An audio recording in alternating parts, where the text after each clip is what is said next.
ஏங்க உங்களுக்கே இந்த சொந்தக்காரங்களே பிடிக்க மாட்டேங்குது. அவங்களுக்கு ஏதாச்சும் வேணும் அப்படின்னு வச்சுக்கீங்க, கடை வாங்கியாச்சும் காரு பைக்கு 1க்கு 2 வீடுன்னு எல்லாம் வாங்குவாங்க. என்னன்னு கேட்டால் ட்ரீம் பிக் அப்படின்னு வாங்க.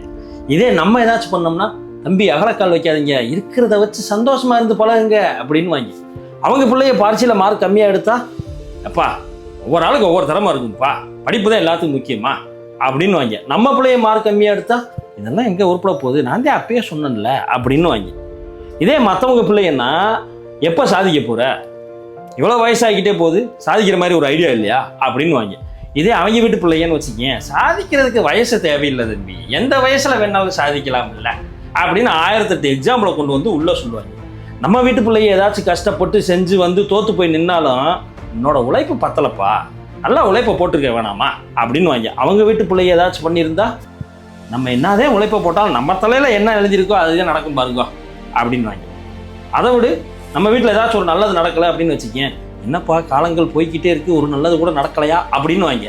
இதே அவங்க வீட்டில் ஏதாச்சும் ஒரு நல்ல காரியம் தள்ளி போச்சு அப்படின்னா, நல்ல காரியம்னா டைம் எடுத்துதாங்க நடக்கும், கொஞ்சம் பொறுமையாக இருந்தால் எல்லாம் நல்லபடியாக நடக்குங்க அப்படின்னு வாங்கி. முக்கால்வாசி சொந்தக்காரங்க இப்படிதான் இருக்காங்க. நான் எல்லாத்தையும் சொல்லலை, இப்படி இருக்க சொந்தக்காரங்களை பார்த்தா அப்புறம் பிடிக்குமா இல்லை என்ன அப்படி இருக்கும்னா நீங்களே முடிவு பண்ணிக்கங்க.